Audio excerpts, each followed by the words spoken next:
So, this video this week has gone for about 17 different iterations as to what we're talking about. Mainly due to the fact that the topic that I sort of wanted to cover, I had to wait a few days for, hence why this is up now. And even now, I've had to readjust that, because what I wanted to talk about at first was the whole the whole idea of games marketing sort of being over enamored with, I guess, me.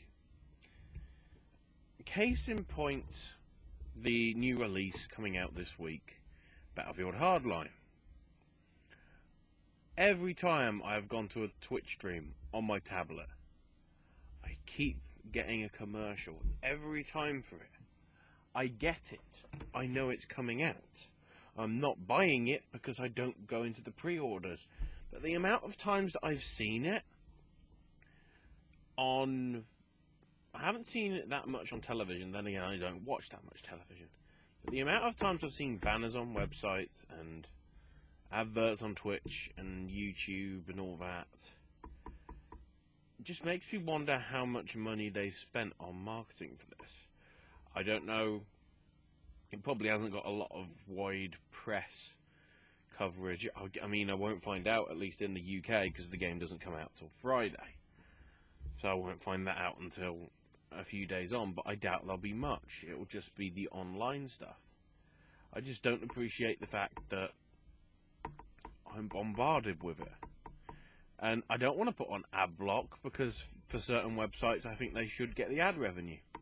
Despite what people may think about, oh, they don't need any more money than they're already getting. Screw that. You know, some of the people on Twitch, I don't know whether by me skipping the adverts, by pulling out and back into the program, means they don't get the money, but the problem is, it's just a monotony. Rather than, and this might be a Twitch problem, I don't know, but it's even the same with quite a lot of adverts on YouTube. It's the same advert. Despite the fact I click on 8 or 9 different videos, at least 6 or 7 have that same advert for Battlefield.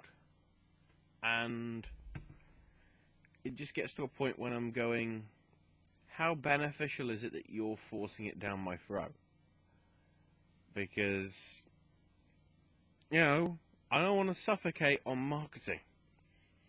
Look at, I mean, case in point, Ubisoft. And I'm bringing them up again.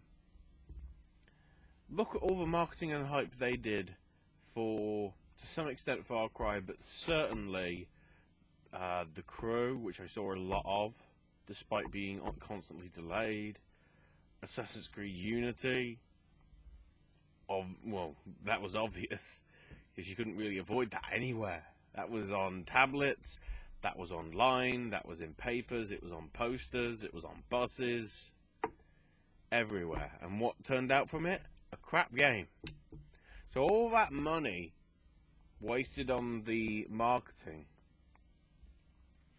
in turn, because of how people will be affected by this one, and their feelings and then towards the next one in the series, will make people go, yeah, I'll wait till it just gets a bit cheaper. So all this marketing campaign that they do to really get everybody to go, come on, buy it, is going to be null and void. All this money to nothing. And this is the reason why all these studios get into trouble and get shut down, because they're forced to do it within a certain time parameter, and then the game gets shipped out. It either is broken, like Assassin's Creed Unity, or isn't living up to the hype that all the marketing was doing for stuff, you know, for example, like Order 1886, certainly to some extent Dying Light. Can't remember what the other. I don't think there's been any other big game. I get even though that's it. Evolve. Evolve sort of had a lot of hype around it, and then it's just sort of come to not very much. When I look at the Twitch things, Evolve is very rarely in the top 10 now. Considering they're pushing it as a big, huge esport thing, it's not going to stand a chance trying to go on the esport territory when you've got other things already, like Call of Duty, like Counter-Strike, like League of Legends, like StarCraft, like Hearthstone. All these other things that are just going to take everybody's viewership. I mean, the Counter-Strike tournament that happened this past weekend had 1 million concurrent views at one point on Twitch. Yeah, I don't think you'll ever get that for Evolve. I'm sorry, Turtle Rock and 2K, but you're just not. And all this money and everything that goes into this that puts these developers out of business. Perfect example, Maxis. All the hype and attention to look at SimCity 4. Sorry, not SimCity 4. Look at SimCity. Because apparently you can't call it 5 because everything has to be sort of sounded like a reboot. Look at SimCity. Look at all this hype. It's brilliant, you know. Look forward to it. Comes out. The always online DRM stuff and lots of things that should be in the game that just randomly not in there. Completely ruins it. You know, Sims 4. I don't think that was a Maxis game, but regardless. All that hype. Sales didn't do well. Reviews didn't do well. And unsurprisingly, it fails. And basically Maxis get put out to pasture. It's going to happen. Another thing that doesn't help, I would say, is the review embargoes. Because considering how I haven't seen a thing about Battlefield Hardline, and we're talking give or take 24 hours since the review, it's because they've been burned too many times by other games because they want to know what multiplayer's like. And I've heard it's been patchy, but I think that's why they're giving it 48 hours. So that's why I can't give a full opinion on that here. But with the review embargoes, of course, the big one was Assassin's Creed Unity. The review embargo lifted 12 hours after the game came out, Pacific time. You know, the very latest, the very latest time that you could have a review embargo on it. You know, some of the people across, you know, the other sets of the country in Australia and whatever. Well, actually, I can't remember if it was the day after, but whatever it was, the review embargo was lifted, like on the day or the day. I think it was actually the day after the game came out. So everybody that wanted it got it, found it was rubbish, and then saw the reviews that said it was rubbish, and felt shortchanged. One example of how marketing and review embargoes are done right. I hate bringing this up because it's a 2-year-old game, but it's still one of the best games that's out there now. Even to this day, 2 years on, and if you haven't played it, you should.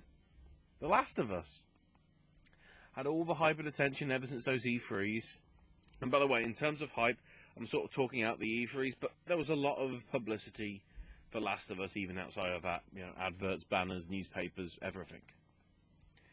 And then because the game came out the week after E3, or like that week, I think it came out on the Friday worldwide, when all of E3 was concentrating on, you know, the big Microsoft and Sony press conferences and all that on the Mondays and Tuesday before,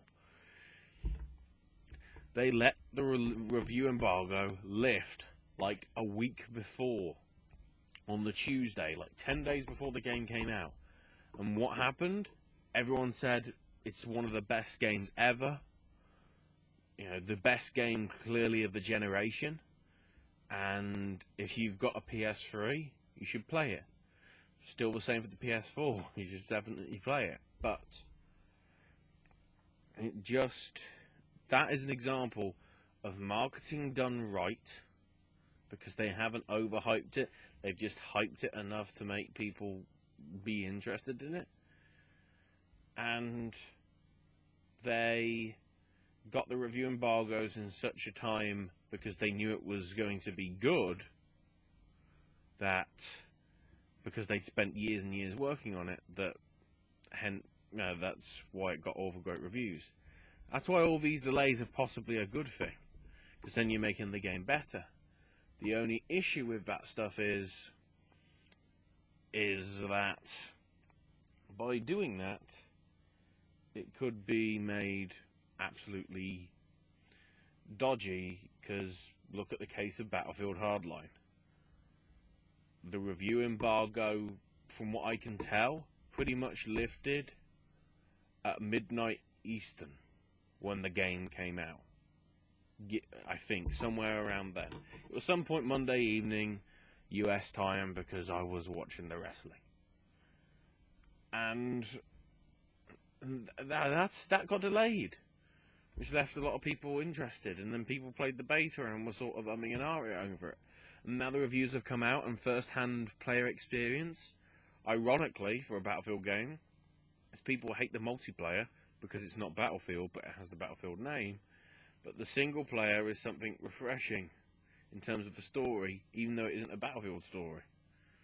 My only gripe with how I've seen from it so far is the episodic nature. Because clearly in that case, if they wanted to bring it out as episodic DLC, if they dared want to, and just release a multiplayer game, it would have been a bit awkward. But it's just... And in terms of marketing as well, and I'll go back to Ubisoft. Look, the Assassin's Creed stuff, as I talked about. Then you take games like Valiant Hearts, The Great War, and Child of Light. Barely any sort of attention or hype given to them. And guess what? They're better games than Assassin's Creed Unity. But did people play them? No. I'm loving the fact that the game, that Valiant Hearts is now part of the PS Plus offers for this month. Because it means that hopefully it gives more attention to it, gives more attention to the developer, lets people see what they're going to do next. Rather than see what Ubisoft are going to crap out with the next Assassin's Creed game in 6... I'm trying to think, no, it wouldn't be 6 months. 7 or 8 months. Because we know annualized franchises is just a problem. Even Battlefield, they skipped 6 months, but it's still sort of a Battlefield was sort of an annualized franchise. That's the issue. Original IPs also don't need to be overhyped like Evolve. A lot of attention was going into that because of the previous credibility, the previous reputation, should I say, of Turtle Rock Studios. And in all honesty, they didn't entirely deliver on it. Probably due to stuff that they were sort of forced to do in order to satisfy their paymasters, shall we say. I know that they said that the additional DLC would actually fund, the staff members and everything. But we know that they're obviously getting a cut of it, but most of it will actually be going to the publishers. Because that's how they roll. That's probably what's in the agreement. I don't know. It's really a case of people need to realise that if you spend too much on marketing and it doesn't do as well as you think it does, that's wasted marketing money that you could have reserved to hype up the game for next year or 2 years on. It's sort of similar to all the hype and attention that Metal Gear Solid 2 got. It's weird because everybody believes that's a very good game, but certain fans consider it to be the worst because of the whole bait and switch with Snake and everything. People like it, but they still feel that sort of well, I don't know if it was guttural, but that sort of sense of betrayal as to what happened with that. And I'd just like to see less of this. You know, if a game is coming out, give it the attention and hype it deserves, if it needs any, because I'm fearing that there's going to be a lot of stuff and hype coming up for Batman Arkham Knight coming in May. It's probably going to happen. The same with Mortal Kombat. With the Mortal Kombat stuff, we're like a month away from release, and they're still trickling out characters. They're still giving us new bits of info rather than, here's everybody, play. With Batman, there's not been... The only bit of news that's come recently is the ESRB rating of an R certificate, which therefore means from the European ratings, they've now upped Batman from a 16, as they'd previously been, up to an 18 because of its content. That's the only news we've really heard from that. All the special edition hype stuff came just before, I think, the end of last year, or very early in January. We haven't heard much on that in a while, and that makes sense. Take what's already there, that you've already done, and don't overhype it, because I don't want the case where we get all these games that people get excited for, and they all turn out to be absolute rubbish.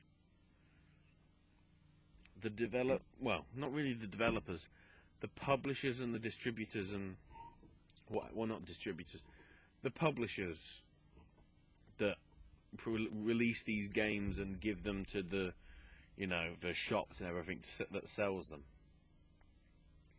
They need to work out how much marketing they actually need to do.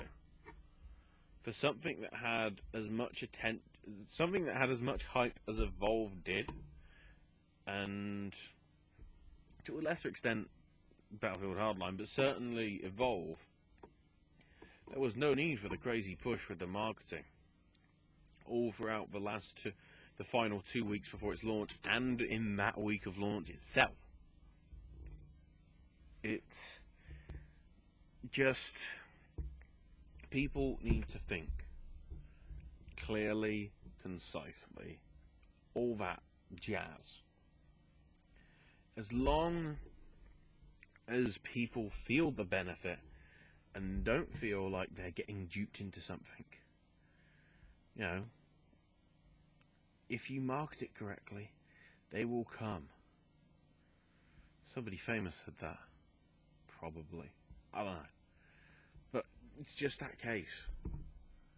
Games companies, be smart with your marketing. Don't overhype.